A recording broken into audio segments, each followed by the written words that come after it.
So how is NASA planning to launch the biggest rocket ever to take astronauts back to the moon after 50 years?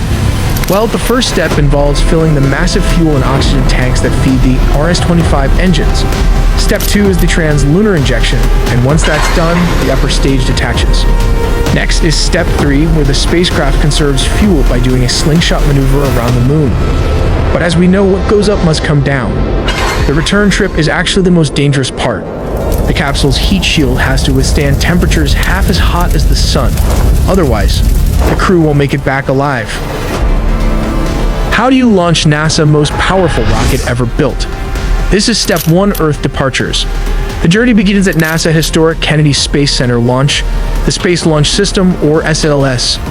As the countdown hits 0, 4 RS-25 engines and 2 massive solid rocket boosters ignite, unleashing a mind-bending 8.8 million pounds of thrust.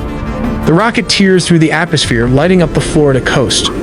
Within 2 minutes, the side boosters burn out and fall away into the Atlantic Ocean.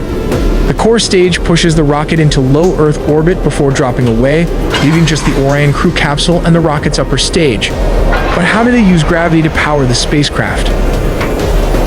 Here is Step 2, the trans-lunar injection. Orbiting Earth is great, but to reach the moon, the crew needs a massive push. As Orion circles the Earth, the upper stage fires one last time. This maneuver accelerates the spacecraft to over 24,000 miles per hour, breaking Earth's gravitational grip. Once the burn is complete, the upper stage detaches. Now, Orion, powered by its European service module, coasts across the 240,000-mile dark void of space. Then comes Step 3, the lunar orbit. What happens when we get to the moon depends on the mission. For the Artemis 2 test flight, the crew won't enter a traditional orbit. Instead, they'll use a free return trajectory. They will fly around the far side of the moon, using lunar gravity as a giant natural slingshot to hurl them perfectly back toward Earth without needing major engine burns. But for future missions that will actually land on the surface, Orion will enter something called a near-rectilinear halo orbit. Think of it as a highly elongated, egg-shaped path where the gravity of the Earth and the moon balance out. It's incredibly stable and saves a ton of fuel. Here, Orion will park, allowing astronauts to transfer into a waiting lunar lander like SpaceX's Starship to head down to the moon's south pole. But how will then come back home? For that, we have to look at Step 4, fire in the sky. It's time to come home. Orion fires its engines to break out of lunar orbit and coast back to Earth. But the return is arguably the most dangerous part of the entire mission. Right before hitting Earth's atmosphere, the service module is thrown away, leaving only the gumdrop-shaped crew capsule.